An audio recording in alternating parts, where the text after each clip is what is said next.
Hello, and welcome to the walk around and review of the Kia K5EX that I promised you 2 weeks ago now for me. Let me explain. So what happened was I was gonna get ahead of myself and I was all excited because I recorded the last video, the story about how I bought this car 2 weeks ago today. And that was not the video that I was going to upload the next day because that was the computer. I said, oh, I'm going to be a week ahead. Oh, and I said, wait, I can record this video immediately right after at the same time with the same camera setup and everything. Well, actually I was going to have to move the cars around. And there's the rub. When I went to move the cars around, my sound system went insane and started blaring, I think, engine noise, which, by the way, it pipes into the cabin even when the sound system is off. So when I turned the sound system off, it didn't go away, but it was like a massive, a very high volume, like 100 decibel kind of volume. Well, the car spent the next week in the shop. And then I got it back, and then last week, again, the weather was anyway, so now here I am 2 weeks later shooting the video that I was going to shoot 2 weeks ago today, but better late than never.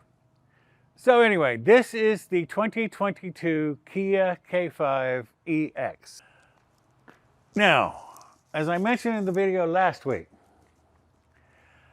I'm really a coupe kind of guy because I have trouble getting in and out of four-door cars. Sedans just don't seem to work for me. However, this car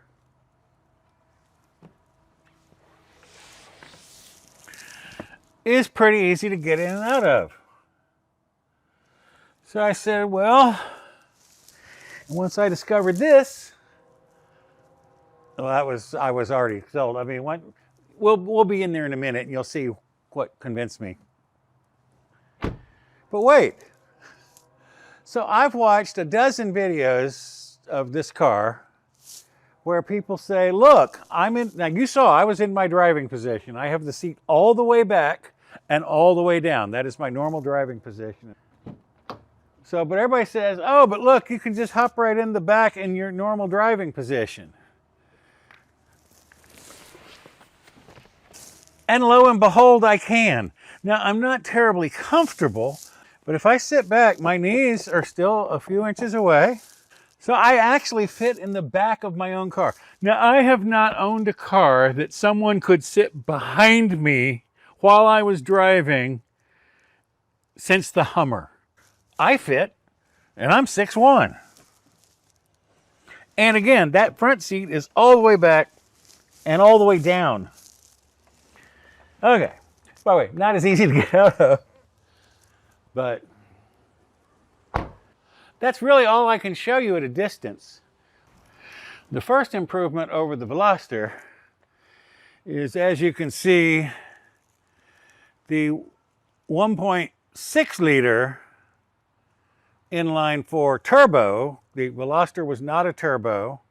The Veloster got 147 horsepower. This does 180, but 195 pound-feet of torque. It's fairly peppy, because the car is like around 3,000 pounds. It's not a bad little engine. And here is the key fob. And if you lock it, and then press and hold this button, the car will start. But the daytime running lights don't stay on. But now the daytime running lights are on, and as you can see, that makes for a far, far more attractive. I love those daytime running lights. Here, I will come in with the little camera and do a little walk by. Now, these vents down here, I don't know if you can see through there, but they're actually open on through. Those are real vents that vent to the tires, you know, to cool the brakes and get rid of dust. I like the grille. The grille has they call it Sharktooth. And you can see it's only open right here along the front from here to here, and then it's sealed up. But it runs on up under the headlights all the way to the corners.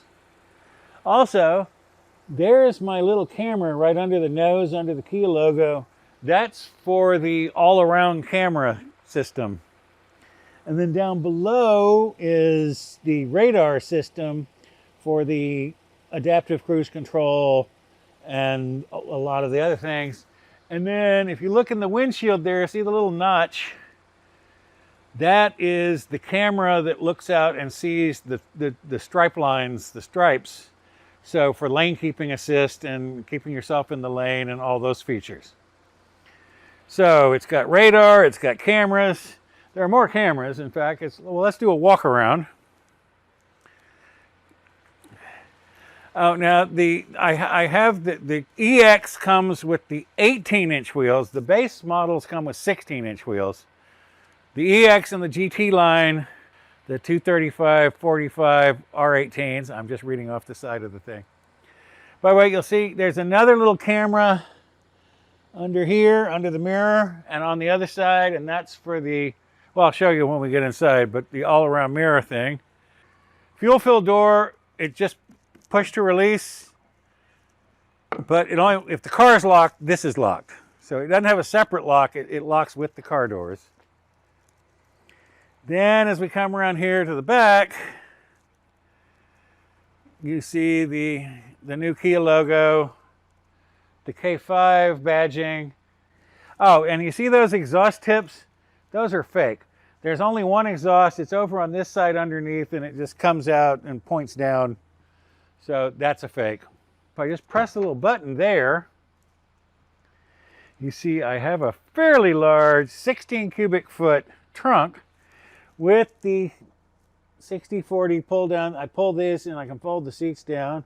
And then of course down here, we have a real honest to God, well, it's not a real honest to God spare tire.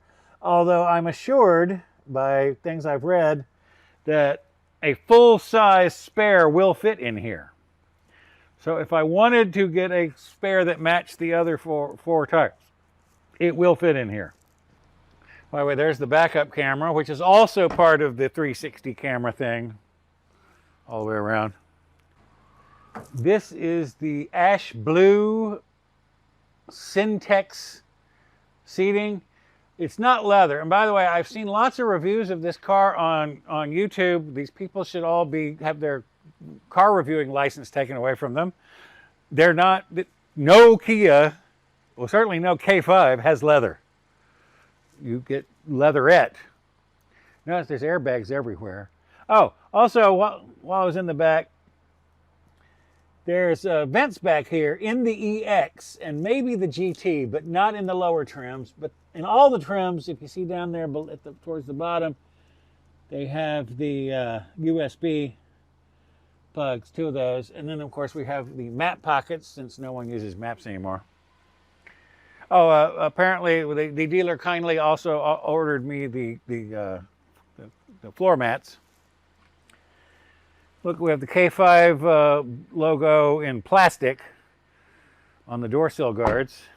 Passenger seat, and you can see that the passenger also has a 10-way power seat, which is, I believe, only true of the EX. I'm thinking even the GT line, it may be. You'll have to go look at the trims. But most of the trims, the passenger has a manual seat, not the power seat. And we have the K5 in the stitching there. Well, let's go around those daytime running lights. I like the fact that they're amber. I like the fact that they're so long.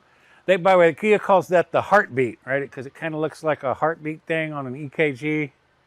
Let's just start over here at the left and work across. So on the door, you have the child lock windows. So I have auto up down on all 4 windows. There's the lock unlock, the mirror adjustment. Oh, and then this little button folds the mirrors in.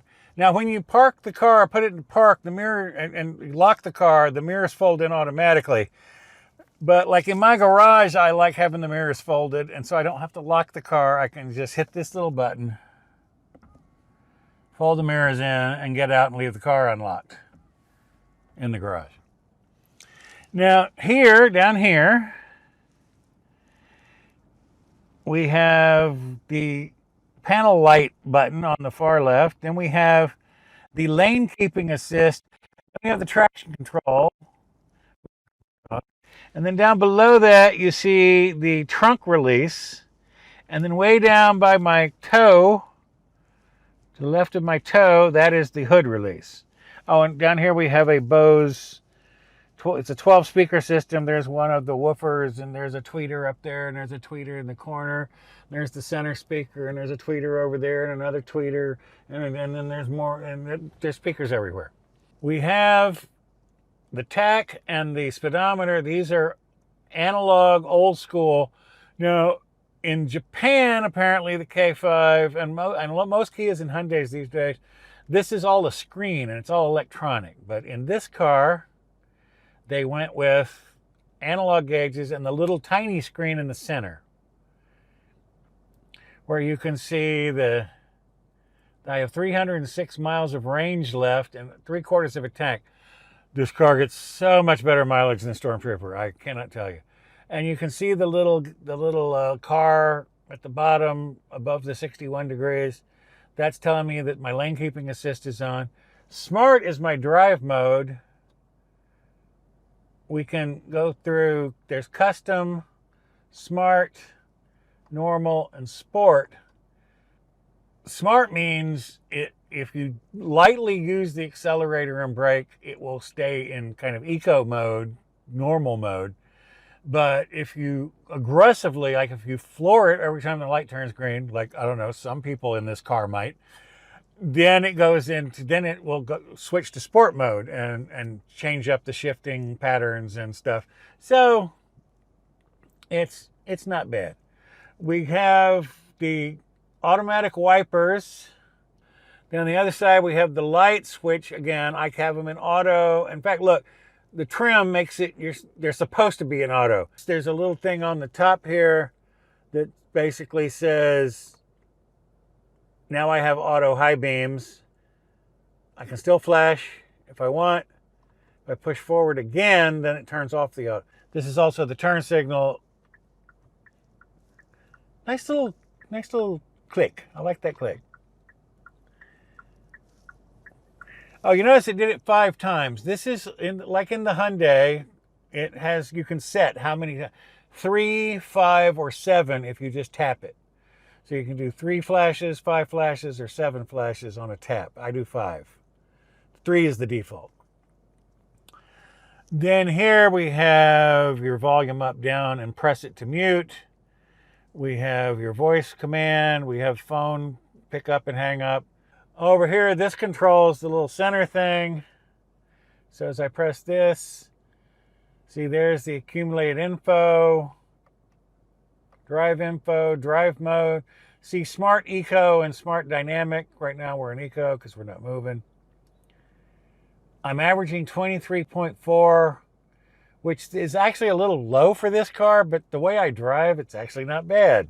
I keep it on the speedometer because if you look at the speedometer, straight up and down is 80, which is a little fast for driving around town. And so it's kind of hard to tell 40 to 50, 60 over here. So I have the big number in the middle. We have that's just a big deep thing. One of my future videos, I will be I bought a tray that fits on top so I can have two levels, which will help with all that mess. This is the Qi charger. You drop your phone down in there, and I don't have my phone with me, or I would demonstrate, and then that light would come on, tell you it's charging. But see, that way it doesn't rattle around, won't roll around. Like most cars, it's a mat. Here, it's stuck down in there, and it won't rattle around. Ventilated and heated seats, driver and passenger. Heated steering wheel.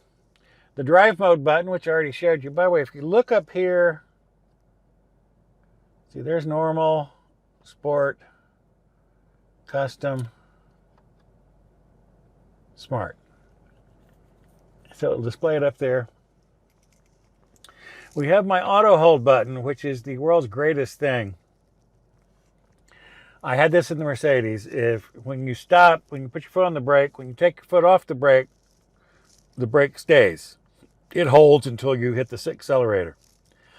I just learned from a video on the on YouTube that you have to turn this on to use the stop and go feature of the adaptive cruise control. If you don't have this on, when the car comes to a complete stop, it will then start rolling forward and kind of ruin the whole fact that you have auto start and stop. Parking brake, pull to engage, it's electric. Oh, you have to press the brake pedal to release. I don't know if you heard that. There was a very faint whirring sound. Well, anyway, there is the rear view camera, and you see over on the right the 360 camera, which clearly is a fake picture of the car since my car is black and that one is white. But it also, it shows you, look at the yellow lines over on the right, they also turn, so it kind of shows you. And it'll put little indicators on here if you're near things. So like the sensors will light up if you're about to touch something and, you know, play sounds. But more importantly, when you go into drive, remember that camera I showed you up under the hood? Well, it gives you the forward view. And that's what this view button down here, see, you can turn that off and on. So I like having that on. At higher speeds, it'll turn off automatically. Then this button is to turn on the parking sensors. Those are the things that give you the little guys. Okay, 2 decent cup holders with the little, whatever those are called. Got a 12 volt, 2 USBs. One is connected to this system. The other one is just for charging. It just has a little battery with a picture to tell you this does not connect into the system. You have to plug into this one. Then we have a climate control system, which is actually not bad, especially because, see the 3 lights? Well, that's the fan speeds. I see that over here. It went to medium, low, high. So even when you have it on climate control, and it's still on auto, you can still adjust the speed of the fan. So if it's too loud, you can turn it down. Oh, little fun fact. When you squirt your windshield washers onto this windshield, the recirculate automatically comes on for a little while so that you don't accidentally inhale whatever it is they squirt on the windshield. I don't know. And there's your flashers, which I was taking. Now up top, this has the 10 and a half or 10 and a quarter inch infotainment unit. Now, by the way, the smaller one, I think it's an 8-inch, has wireless CarPlay and Android Auto, but the larger, more premium one does not have wireless CarPlay and Android Auto. You have to plug in to, again, this little guy down here. I do like the retro numbers on, but that's for radio, SiriusXM, anything. I mentioned this last week, but also the Veloster did this too. All of your preset, now I think you can only do 10, but if you do 10 presets in SiriusXM, notice the little recording. As soon as the car comes on, all your presets start recording, so that if you change channels, see this button here, this back button, and pause, and then skip to the next song, skip to the previous song. These buttons will be active and you can skip around and play whatever you want. And look, they even have now I don't like, this is really cool, but I'd rather have the album art that most SiriusXM radios show you, but this one doesn't. Oh well. And then of course it's wide enough. Now if you have the smaller screen, it can only show you one thing. But with the larger screen, you can also have a map over here. Also, and this is a kind of a fun thing, if you're using CarPlay or Android Auto, well, actually, I'm not sure about Android Auto, but I know for CarPlay can do these, can take over the entire space. Or you can tell it to only give CarPlay this much room, and then you still have this quadrant, this little third over here, to do, I don't know, the map, the nav, the radio. Maybe you'd like to listen to SiriusXM and use CarPlay for navigation. Well, you can do that because the SiriusXM can be over here, and then the CarPlay here. Or you can do CarPlay all the way across. I like that. Media. This is, you know, your Bluetooth, USB. Oh, and this is one of the stupidest things I've ever seen. I think this is, see, Bose does this because this has that Bose CenterPoint system. I don't know if you can hear that, the sounds of nature. The lively forest. I don't know about you, but this is all the kind of stuff I play on my phone to go to sleep at night. So if I put this on in my car, I would probably die. Because, this especially, rainy day puts me right to sleep. By the way, if you don't hit stop, that will keep playing underneath whatever else you're doing. So be sure to hit stop. And I mean, there are a lot of things you can change. We have all the driver's assistance stuff, the lane safety, the parking safety, forward safety. By the way, I prefer on forward, I don't like the car jamming on brakes for me. So I leave it on warning, I put it on warning only. But every time you start the car, it puts it back to active assist.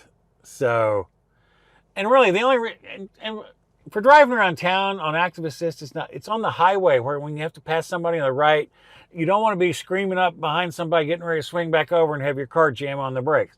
So when you're passing on the right on the freeway, I want active assist off, warning only. But around town, so it's kind of okay that it turns it back on. It's just a little annoying. Safe exit assist, the one that's clicked up there at the top. This will not let the doors open if it senses a car coming. So if you've got people in the back seat who are getting ready to open the doors, it will lock the door, child lock the door, so that it cannot be opened until the car is passed, which I think is pretty nice. So anyway, so that's a lot of that stuff. Let's go back. You have your drive modes. I already showed you all that. Oh, here's where, see, it's custom. Powertrain and steering. That's all you can control. So, will the powertrain, what will your shift points be? And then how tight is your steering? That's your custom. You know, over in Stormtrooper, there's a lot more choices. I have this up. It puts engine sound into the cabin. By the way, this is the thing that went berserk 2 weeks ago and made me put my car in the shop for almost a week while they figured out what was wrong. And I don't need that. I don't need the engine noises artificially produced. By the way, BMW, a lot of cars are doing this anyway. Did you see the little system check and it looked like it did like some sort of science fiction scan? I love that. I keep it, this is how I keep it.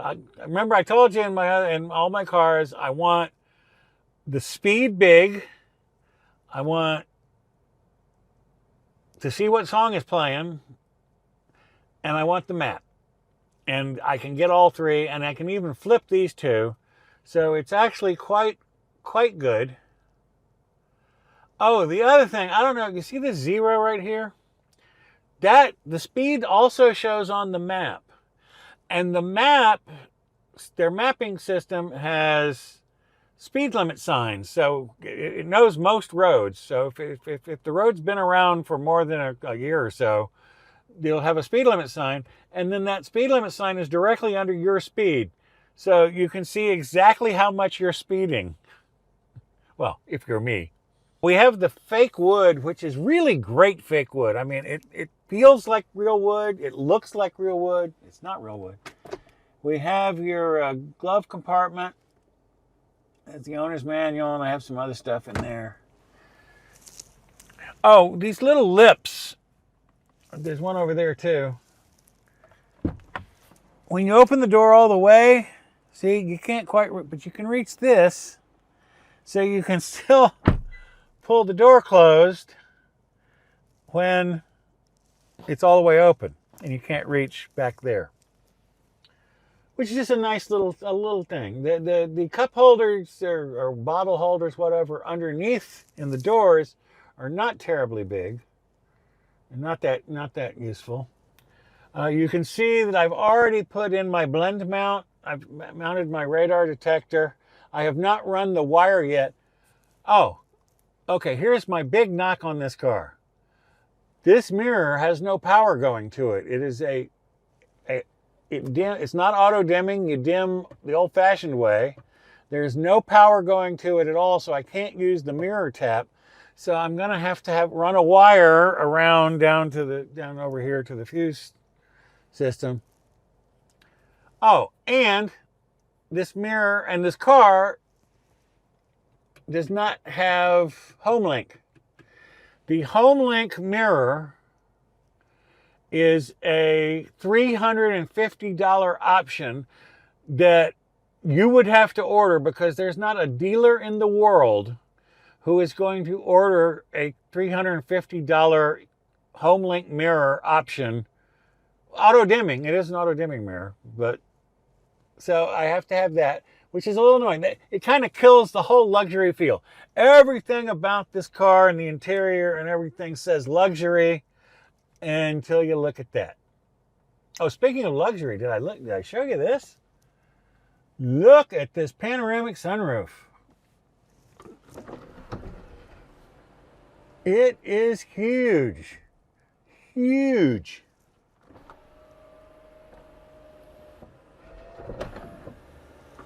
It's a little difficult to get the cover back with the top staying closed.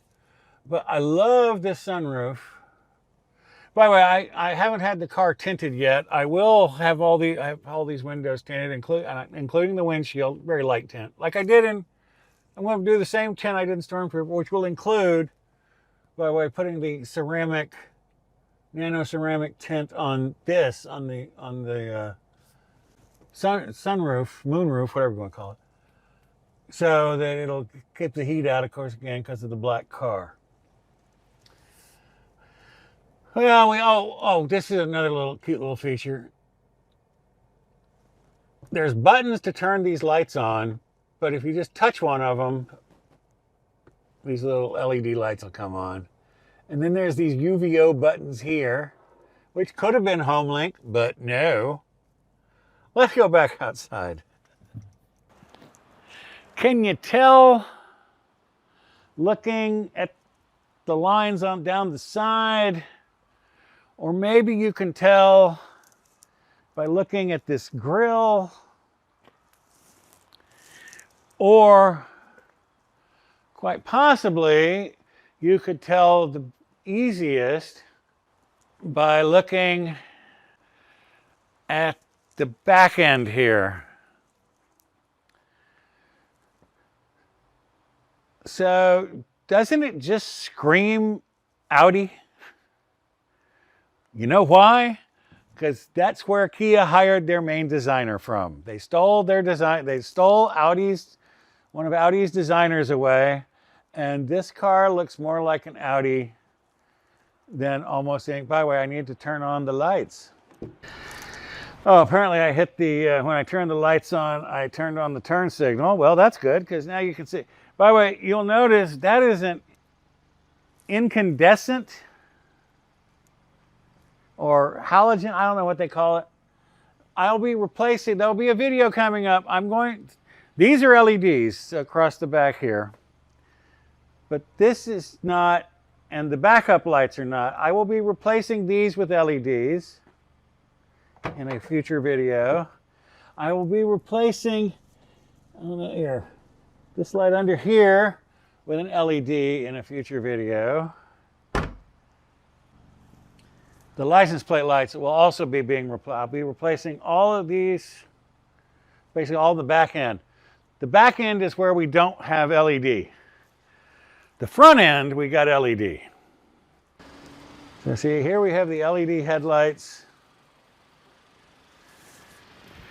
the LED daytime running lights. These are also not. I'm probably going to tint these up.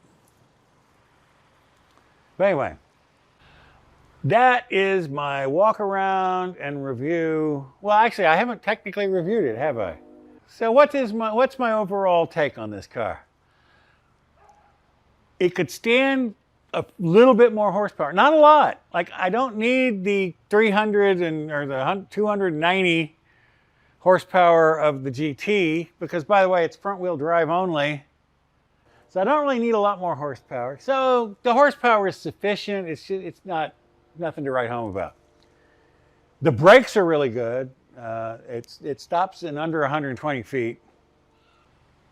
My biggest complaint is that the garage door opener on the thing kind of kills the whole luxury vibe of the car. Because other than that, it really does have a luxury vibe. Yeah, there's a few little nits I'd pick here and there. But all things considered, again, for $32,000 plus tax and no additional dealer markup and 0.9% financing, I think I got a really good deal. I'm very happy with this. I can afford it. It gets very good mileage. It would get better mileage if I was a better driver, or if I drove slower. But it's hard to drive slow, especially because, again, you can't really in Stormtrooper, which is, by the way, right over there. In Stormtrooper, I can get in trouble if I hit the accelerator too hard. I can fishtail out. I can smash into the car beside me. In this, if I jam the accelerator as hard as I can, it's not going to do that much. It'll go, and it goes pretty well. Like I said, I have no complaints. I'll let you know. I'll do a longer term thing after a while. I'm probably gonna, this is probably gonna be my road trip car now. With the Veloster, then Stormtrooper was my road trip car, for long trips. But this is such a comfortable car and much more luxurious, and start-stop cruise control. Remember, Stormtrooper's adaptive cruise control turns off if you get under 20 miles an hour. So if you're in the freeway and then everybody stops, well, your cruise control turns off. When this car, it does not. Your car stops, and then when they go, you go. And when they stop, you stop. And when they go, you go. And you don't really have to pay any attention when you're in a traffic jam on the freeway. I mean, you have to watch the other cars, but I mean, you're not like I am. Anyway, so this will probably be my road trip car. So after I've taken a road trip, probably Christmas, I'll probably be taking this to see the family at Christmas. I will do I'll do a report in on, after so many thousand miles, tell you how I still feel about it. And plus, after I get it tinted and, get all the mods I'm going to put on. I have some pedals. I don't know if you know, the pedals were just the rubber pedals. I've got the bright pedals, the metal pedals that I'm going to put on. I got the thing. So I have some mods, and there'll be videos about the mods.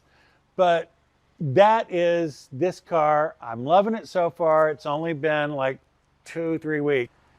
So that's it. Next week, be back in the computer room.